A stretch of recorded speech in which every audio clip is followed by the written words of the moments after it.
Bonjour et bienvenue sur Et pourtant maman. Aujourd'hui je vais vous présenter un livre intitulé Balthazar et les couleurs de la vie et des rêves aussi. Il est écrit par Marie-Hélène Place et est illustré par Caroline Fontaine-Riquier. L'album est publié chez Hatier Jeunesse. Le titre est plutôt explicite. Grâce à cet album, nous allons découvrir les couleurs. Comme toujours chez Balthazar, il y a des petits conseils disséminés. Alors cette fois-ci, c'est à la fin pour parler des couleurs, les aborder avec votre enfant, avec des jeux, en respectant la pédagogie Montessori. Ce livre a de très jolis pop-up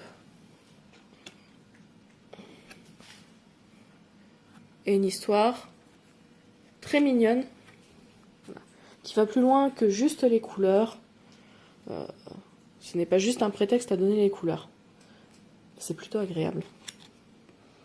Donc, je vais zapper quelques pages pour vous laisser des surprises.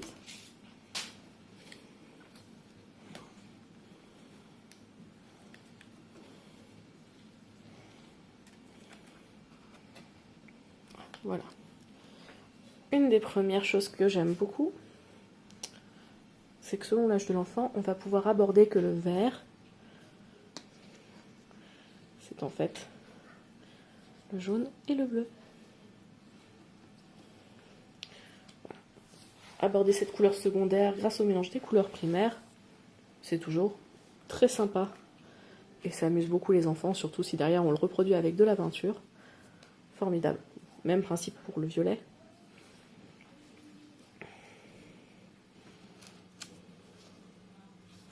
Bon allez, hop, je vous laisse des surprises.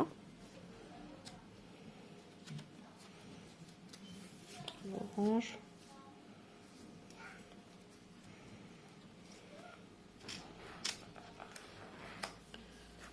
Je saute volontairement des pages. Hop.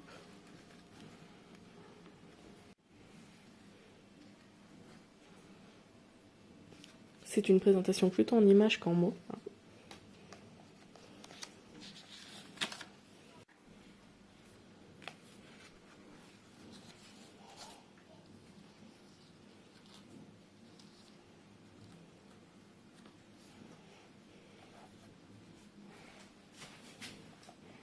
Allez, hop.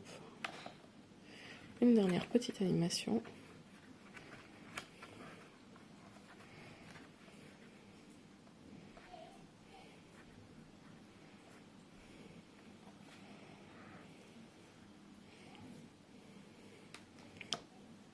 Et un petit jeu façon Montessori.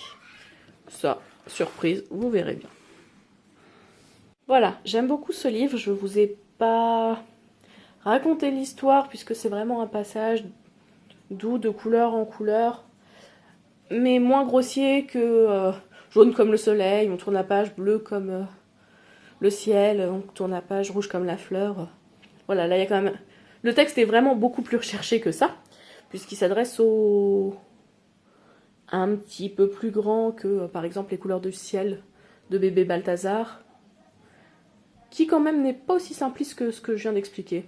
Ça, on retrouverait dans d'autres collections, mais pas chez Balthazar. Donc, un très très joli livre, plein de surprises, avec des pop-up très fins, très délicats. Attention, quand les enfants sont encore un peu jeunes, ils restent quand même un petit peu fragiles. Voilà, nous on a une petite poule qui est un peu fragilisée, va-t-on dire, après le passage d'Olivia, qui l'avait reçue pour ses 2 ans. Donc, mais pour le coup, vraiment, elle l'apprécie maintenant qu'elle a 3 ans. On l'avait peut-être offert un peu jeune, mais bon, c'est pas grave, un livre qui attend dans une bibliothèque. A-t-on jamais trop de livres? J'aurais tendance à dire que non. Bon, je vous laisse. Je vous dis merci d'avoir regardé cette vidéo. Si vous avez aimé, n'hésitez pas à liker, à commenter. J'aime beaucoup échanger avec vous, c'est toujours un plaisir. Si c'est pas encore fait, abonnez-vous. Et puis je vous dis à très bientôt sur Et pourtant maman.